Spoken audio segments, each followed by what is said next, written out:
বড় কথা আমি বারবার বলছি, বিরোধী দলনেতার কথা। উনি প্রত্যেক সময়। আপনি কি বলছেন? আমি অনুব্রত মন্ডল বলছি। তোর বউ দারুণ দেখতে, আমাকে যে নিয়ে এসছে এটা। বল বল বল। আমাদের পুলিশ প্রশাসনকে প্রত্যেক সময় আমাদের পুলিশ প্রশাসনকে উনি অপমান করে চলছেন। ম্যাডাম সালমা একটা বিষয় যে মূল নেতা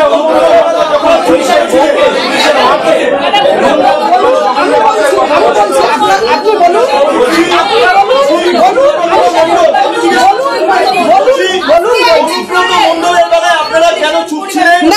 বাংলার রাজনীতি এখন এমন এক জায়গায় এসে দাঁড়িয়েছে যেখানে ঘটনাগুলোর আসল সত্য আড়াল রেখে মিডিয়া প্রচার সাজানো চিত্রনাট্য তৈরি হয়েছে। কলকাতা প্রেস ক্লাবে মঙ্গলবার ঘটনার তার এক জ্বলন্ত উদাহরণ। West Bengal police and Kolkata police আবাসিক সমিতির ব্যানারে কয়েকজন পুলিশ আধিকারিকের স্ত্রী সাংবাদিক বৈঠক ডেকে বিরোধী দলনেতা শুভেন্দু অধিকারী বক্তব্যের সমালোচনা করেন। কিন্তু প্রশ্ন হলো, যখন তৃণমূলের প্রাক্তন জেলা সভাপতি অনুব্রত মণ্ডল প্রকাশ্যে থানায় আইসিকে নিয়ে অশালীন মন্তব্য করেছিলেন, তার মা ও স্ত্রীকে কটূক্তি করেছিলেন, তখন কি এই পুলিশ ঘরণীরা এমন প্রেস মিট করেছিলেন, মিডিয়ার সামনে এসেছিলেন? এই প্রশ্ন আজ বাংলার সাধারণ মানুষের মনে সবচেয়ে বড় প্রশ্নচিহ্ন হয়ে দাঁড়িয়েছে। তার আগে দেখুন কিভাবে সাংবাদিকদের প্রশ্নের উত্তর না দিতে পেরে পালিয়ে যেতে হয় ওই পুলিশ আধিকারিকের পরিবারদের।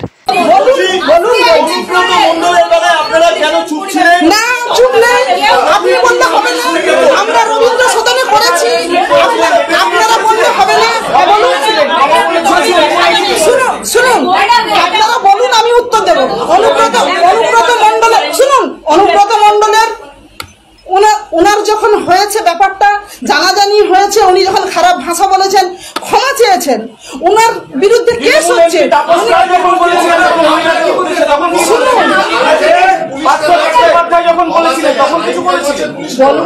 আপনারা কি শুধু সিলেক্টিভ হয়েছে বলেন? না,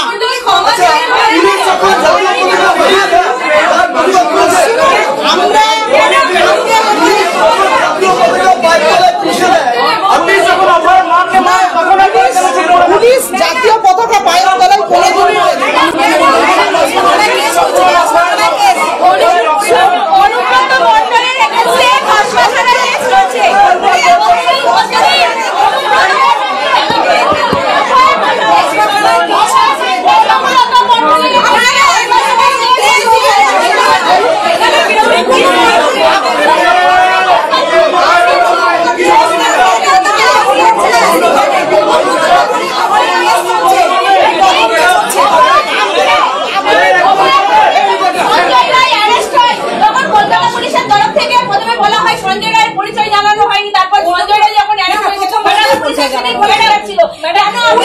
কোনোদিনই আমাদের পুলিশ কোনোদিনই অভয়ার ব্যাপার সাপোর্ট করেনি।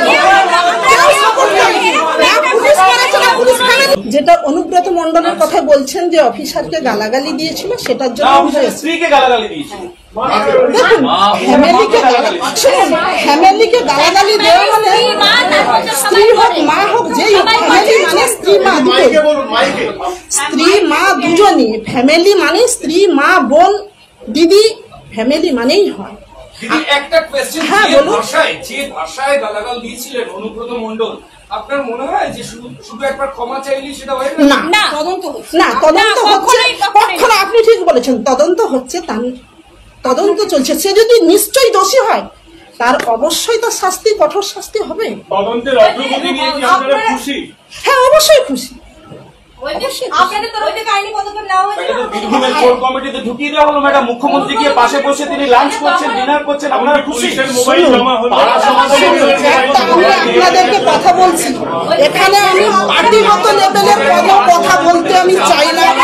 আমি পার্টি হয়ে আসিনি, আমি এসেছি আমার মান সম্মান নিয়ে, আমি এসেছি ওয়েস্ট বেঙ্গল পুলিশ, কলকাতা পুলিশের আমি ফ্যামিলির জন্য। আমি পার্টির জন্য আসিনি, এখানে আমি পার্টির কনফারেন্স করতে আসিনি, এখানে আমি পার্টির কনফারেন্সের কথা বলতে চাই না। কে বিজেপি, কে তৃণমূল, কে সিপিএম, আমার জানার দরকার নেই।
হচ্ছে, বাজে ভাষায় গাল হচ্ছে, আমাদের মেয়েরা স্কুল যাচ্ছে, আমাদের ছেলে মেয়ে। 9 তারিখে আপনি যে ঘটনার কথা বলছেন, সেদিন আরো একটা ঘটনা হয়েছিল। বলুন। ভারতের জাতীয় পতাকা, তিরঙ্গা পতাকা পুলিশ পা দিয়ে পদদলিত করেছিল। আপনি জানেন যে ফ্ল্যাগ কোড অফ ইন্ডিয়া 2002 বলছে যে মাটিতে এবং জলে ফেলা যায় না, কোনো অসম্মান করা যায় না, 3 বছরের জেল হয় ম্যাডাম। আমরা এরকম দেখিও নি, এরকম জানিও নি, যদি হয়ে থাকে খুব বড় অন্যায় সে করেছে, সে শাস্তি পাবে। ম্যাডাম বলছি, অভয়ের মাকে যখন মারা হলো, তার মাকে যখন ভুলে গেল, তখন আপনারা একটা প্রেস কনফারেন্স করলেন না। আরেকটা জিনিস, অভয়াকে যখন ধর্ষণ কাণ্ডে সঞ্জয় রায় গ্রেপ্তার হয়েছে, তো কলকাতা পুলিশের সিভিক ভলান্টিয়ার ছিল, তখন আপনারা একটা প্রেস কনফারেন্স করে একটু লজ্জা জানাতে পারলেন না বা একটু প্রতিবাদ জানাতে পারলেন না? কেন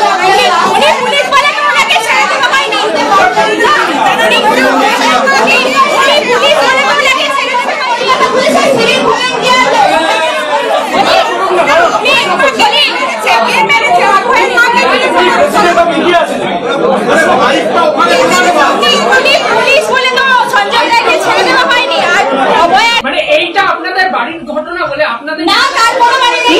অভয়ের মাকে কে মেরেছে? পুলিশ কমিশনারের বলছে কুকুর হয়েছে। স্বামী কোন থানায় আছে? আমার ইভি কোথা? মানে একটু আপনার স্বামী কোথায়, পোস্টিংটা বলে দিতে হবে। আপনার স্বামী কোথায় আছে? এভরিওয়ান স্টিল ইভি পোস্টিং। পুলিশের দায়িত্ব মারা নয়, পুলিশের দায়িত্ব আপনাদেরকে রক্ষা করা। এইটুকু এক্সপ্লেন করে দিন, বীরভূমের দাপুটের তৃণমূল নেতা ওই একটাই প্রশ্ন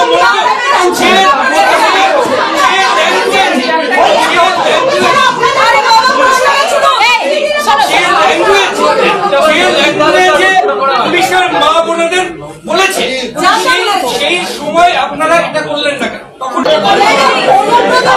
আপনাদেরকে নিয়ে যে কথা বলেছে, পুলিশের মা বোনকে নিয়ে, এই ঘটনাকে নিয়ে আপনারা কি আইনত পদক্ষেপ নিয়েছেন? কারণ এইভাবে কারো কোনো মেয়ে বা বোনকে অসম্মান করার ঘটনা তার জন্য বিরল। পুলিশকে এরকমভাবে অপমান করছে একজন নেতা, শাসক দলের নেতা, পুলিশের মা বোনকে কি করবেন? আপনারা কি কি পদক্ষেপ নিলেন? সেই সময় কেন সাংবাদিক বৈঠক করলেন না?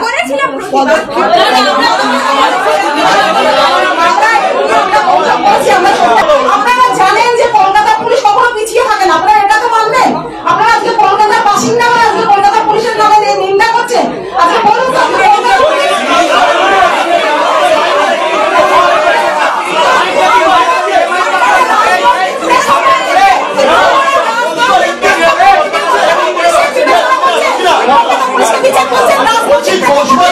বন্ধ করতে পারলেন? এই যে কলকাতা পুলিশ পিছিয়ে থাকে না, যদি পিছিয়ে না থাকে তাহলে 14 তারিখ রাত্রেবেলা যে ঘটনা ঘটলো কি করছিলেন? এটা তো শুধু কলকাতা, সব রাজ্যেই হয়েছে, অন্য রাজ্যে হয় বলে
ঘটনা কিভাবে শুরু হলো?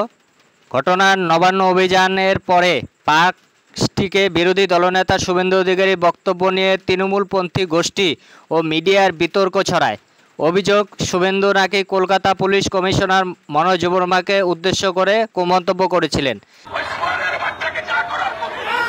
এই ইস্যুকে কেন্দ্র করে কলকাতা প্রেস ক্লাবে আয়োজিত হয় সাংবাদিক সম্মেলন। উপস্থিত ছিলেন পশ্চিমবঙ্গ ও কলকাতা পুলিশের কর্মরত আধিকারিকের কর্মীদের স্ত্রীগণ। তারা শুভেন্দুর বক্তব্য নিন্দা করেন, কড়া ভাষায় প্রতিবাদ জানান। কিন্তু অনুব্রত মণ্ডলের কটূক্তির সময় কি হয়েছিল তা ওনাদের প্রশ্ন এখানেই।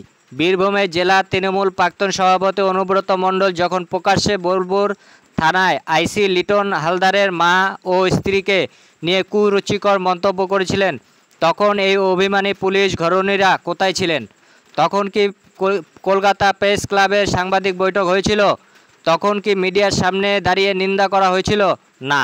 এমনকি নিজের জেলায় থানা অফিসারের সম্মান রক্ষার জন্য ওই সময় তারা কসবা থানায় নাকি লিখিত অভিযোগ করেছিলেন বলে জানিয়েছেন সংগঠনের এক সদস্য সালমা সুলতান। কিন্তু এখানেই নতুন প্রশ্ন উঠে আসছে, অনুব্রত মণ্ডল বীরভূমের বোলপুর থানার আইসিকে কটূক্তি করলেন, অথচ অভিযোগ জানানো হলো কলকাতা কাসবা থানায়। কেন? এটাই কি শুধু দেখানো অভিযোগ ছিল, নাকি আসলে রাজনৈতিক চাপের নাটক? শুভেন্দু অধিকারী এই সাংবাদিক বৈঠককে তৃণমূলের সাজানো চক্রান্ত বলে দাবি করেছেন তার বক্তব্য। প্রেস ক্লাবের ওই বৈঠকে ব্লুপ্রিন্ট তৈরি হয়েছে ভবানী ভবনের পুলিশ দপ্তর থেকে। এর নেপথ্যে আছেন পশ্চিমবঙ্গ পুলিশ ওয়েলফেয়ার বোর্ডের চেয়ারম্যান শান্তনু সিং বিশ্বাস, যিনি কালীঘাটে থানার প্রাক্তন ওসি এবং নিজেকে মুখ্যমন্ত্রীর ঘনিষ্ঠ বলে পরিচয় দেন। তৃণমূল কংগ্রেস এই গোটা নাটকের ইন্ধন জুগিয়েছে এমন প্রমাণ রয়েছে, সময় মতো সব প্রকাশ করবেন তিনি। এখানে মূল বিষয়, পুলিশ অফিসারের স্ত্রী এই আচরণ স্পষ্টভাবে দেখিয়ে দিচ্ছে দ্বিচারিতা। অনুব্রত মণ্ডলের মন্তব্যে চুপ, নীরবতা, লোক দেখানো অভিযোগ। শুভেন্দু অধিকারীর মন্তব্যে সঙ্গে সঙ্গে প্রেস ক্লাব, মিডিয়ার সামনে নিন্দা, রাজনৈতিক আক্রমণ। এতে প্রমাণ হয় আসল উদ্দেশ্য পুলিশ আধিকারিকদের সম্মান রক্ষা নয়, বরং রাজনৈতিক সুবিধা হাসিল করা। কেন নীরব ছিলেন তখন, যখন শাসক দলের প্রভাবশালী নেতা পুলিশের পরিবারকে অপমান করলেন? তখন কি ভয় কাজ করছিল? তখন কি মুখ্যমন্ত্রীর আশীর্বাদপ্রাপ্ত নেতার বিরুদ্ধে মুখ খোলা যেত না? যদি সত্যি পুলিশের পরিবারের সম্মান রক্ষার জন্য আন্দোলন করতেন, তবে অনুব্রত মণ্ডলের কটূক্তির পর তারা রাজ্য জুড়ে তীব্র প্রতিবাদ করতে পারতেন, সাংবাদিক সম্মেলন করতেন, মিডিয়া সরব হতেন। কিন্তু বাস্তব হলো কোনো বড়সড় পদক্ষেপ হয়নি। এটাই প্রমাণ করে আন্দোলনের মাপকাঠি নির্ভর করে রাজনৈতিক রঙের ওপর। বিরোধী দলের অভিযোগকে অনেক হালকাভাবে নিতে চাইবেন, কিন্তু ঘটনার প্রবাহ বিশ্লেষণ করলে দেখা যায় তৃণমূলের স্বার্থে পুলিশ পরিবারকে মঞ্চে আনা হয়েছে। বিষয়টি নিয়ে মিডিয়ায় শুভেন্দু বিরোধী হাওয়া তোলা হচ্ছে। এর মাধ্যমে একদিকে বিরোধী দল নেতাকে আক্রমণ, অন্যদিকে শাসক দলের বিরুদ্ধে পুলিশ পরিবার ক্ষুব্ধ। এই ভাবমূর্তিকে ঢাকা দেওয়া সাধারণ মানুষের মধ্যে এখন প্রশ্ন, পুলিশ পরিবার কি সত্যি নিরপেক্ষ, নাকি রাজনৈতিক চাপে রাজনৈতিক নির্দেশের মঞ্চে আসছে? একজন শাসক দলপন্থী প্রাক্তন জেলা সভাপতি কটূক্তি সহ্য করা যায়, কিন্তু বিরোধী নেতার বক্তব্যে এত তীব্র প্রতিক্রিয়া কেন? বাংলার রাজনীতিতে এখন প্রতিটি ইস্যুর পেছনে লুকিয়ে থাকে দ্বিচারিতা, দলীয় স্বার্থ আর সাজানো নাটক। পুলিশ অফিসারদের পরিবার যদি সত্যি সম্মান ও মর্যাদা রক্ষার বিশ্বাসী হয়, তবে তাদের উচিত প্রতিটি ক্ষেত্রে, সে শাসক দল হোক বা বিরোধী, একইভাবে প্রতিবাদ জানানো। না হলে এই ধরনের বেছে বেছে প্রতিবাদ জনমানুষের বিশ্বাসযোগ্যতা হারাবে এবং প্রমাণ হয়ে যাবে এটি আর এক পুলিশ পরিবারের প্রতিবাদ নয়, বরং শাসক দলের রাজনৈতিক নাটক। দর্শক, আজকে প্রতিবেদন এখানেই শেষ। প্রতিবেদন ভালো লাগলে অবশ্যই লাইক, কমেন্ট এবং সাবস্ক্রাইব করতে ভুলবেন না। ধন্যবাদ।